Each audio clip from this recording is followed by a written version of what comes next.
The book of Isaiah, chapter 30. The Lord has spoken. Those who rule Judah are doomed because they rebel against me.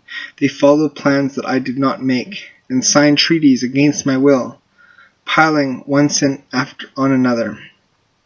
They go to Egypt for help without asking for my advice. They want Egypt to protect them, so they put their trust in Egypt's king. But the king will be powerless to help them, and Egypt's protection will end in disaster. Although their ambassadors have already arrived in the Egyptian cities of Zoan and Hanes, the people of Judea will regret that they have ever trusted the unreliable nation, a nation that fails them when they expect help. This is God's message about the animals of the southern desert. The ambassadors travel through dangerous country, where lions live, and where there are poisonous snakes and flying dragons.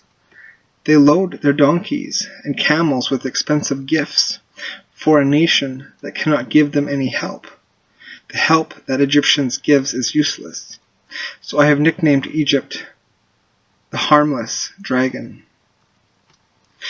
God told me to write down in a book what the people are like, so that they will be a permanent record of how evil they are. They are always rebelling against God, always lying, always refusing to listen to the Lord's teachings. They tell the prophets to keep quiet. They say, "Don't talk to us about what's right. Tell us what we want to hear. Let us keep our illusions. Get out of our way and stop blocking our path. We don't want to hear about your holy God of Israel." But this is what the holy God of Israel says. You ignore what I tell you. You rely on violence and deceit. You are guilty.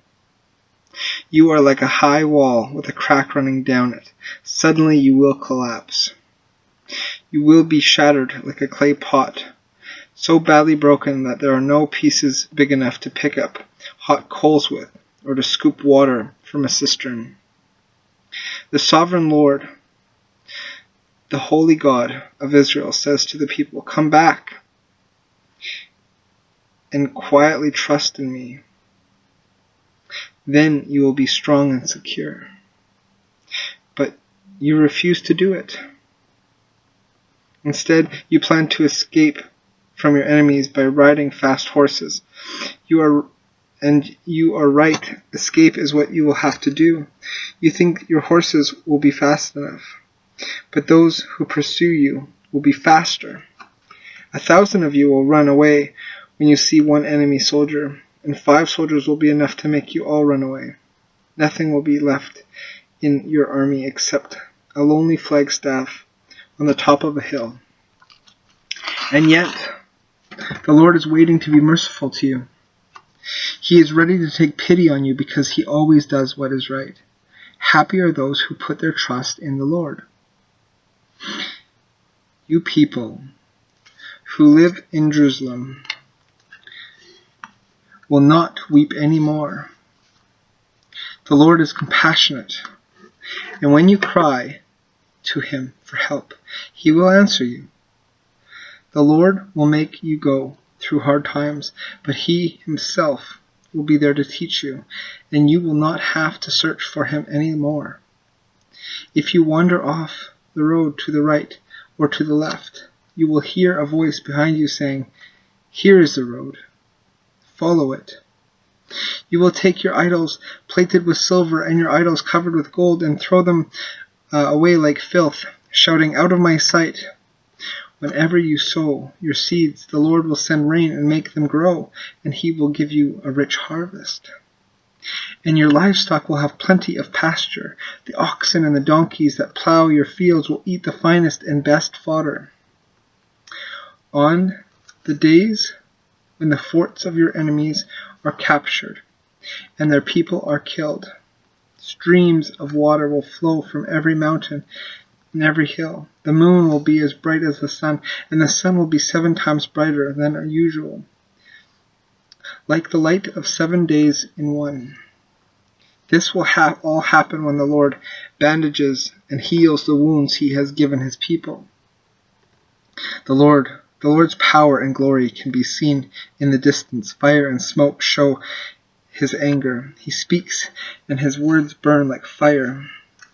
He sends the wind in front of him like a flood that carries everything away. It sweeps nations to destruction and puts an end to their evil plans. But you, God's people, will be happy and sing as you do on the night of the sacred festival. You will be as happy as those who walk to the music of flutes on their way to the temple of the Lord, the defender of Israel.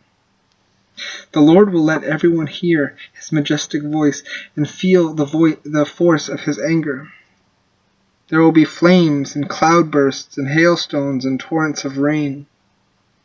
The Assyrians will be terrified when they hear the Lord's voice and feel the force of his punishment.